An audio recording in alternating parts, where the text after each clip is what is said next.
नमस्कार दोस्तों। आज की खबर सिर्फ हेडलाइन नहीं है। यह सीधा है आपके घर के बजट, आपके घूमने के प्लान और आपके बच्चों की एजुकेशन से जुड़ी है। खबर यह है कि भारतीय रुपया अपने इतिहास के सबसे निचले स्तर पर पहुंच चुका है।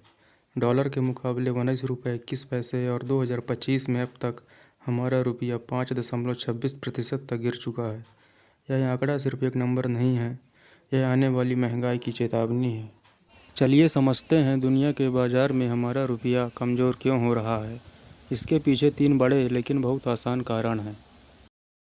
जो विदेशी निवेशक भारत के शेयर बाज़ार में पैसा लगाते हैं, उन्हें अब लग रहा है कि शायद भारत में आगे चलकर उतना फ़ायदा नहीं होगा जितना वो उम्मीद कर रहे थे। इसलिए वह अपने शेयर बेचते हैं और रुपए को वापस डॉलर में बदलकर अपने देश ले जाते हैं। पिछले कुछ महीनों में ये निवेशक भारत से अरबों डॉलर निकाल चुके हैं। जब सब लोग बाज़ार में डॉलर खरीदने लगते हैं और रुपया बेचने लगते हैं, तो डॉलर की मांग बढ़ जाती है और हमारा रुपया कमज़ोर हो जाता है। यह ठीक वैसा ही है जैसे सब्जी मार्केट में सब टमाटर खरीदने लगे तो इसकी कीमत बढ़ जाएगी। रुपए के गिरने की दूसरी बड़ी वजह है भारत और अमेरिका के बीच व्यापारिक तनाव। जैसा कि हम जानते हैं, भारत अमेरिका को बहुत सारा सामान निर्यात करता है, यानी डॉलर में कमाता है। लेकिन अमेरिका ने भारत से आयात होने वाले कुछ सामानों पर 50% तक का कड़ा टैरिफ लगा दिया है।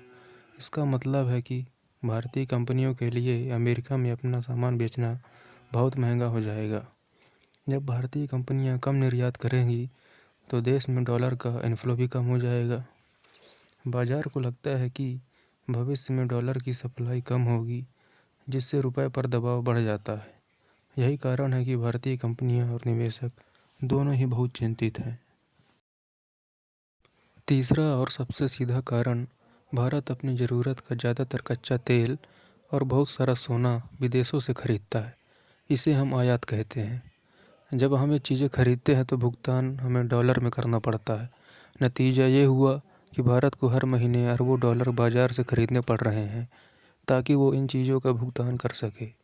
जब हम इतने बड़े पैमाने पर लगातार डॉलर खरीदते हैं, तो डॉलर और महंगा होता जाता है और हमारा रुपया अपने आप नीचे गिरता चला जाता है। तो दोस्तों, संक्षेप में कहें, विदेशी निवेशक भाग रहे हैं, अमेरिका से व्यापारिक तनाव है और हमारा तेल सोने का बिल जो है बढ़ रहा है। ये 3 वजहें मिलकर रुपए को 90 के पार धकेल रही हैं। तो दोस्तों, अब आपकी क्या राय है? क्या आरबीआई को डॉलर बेचने के लिए बाज़ार में कूदना चाहिए या खुद रुपए को संभालने के लिए छोड़ देना चाहिए? अपनी राय कमेंट बॉक्स में ज़रूर दें।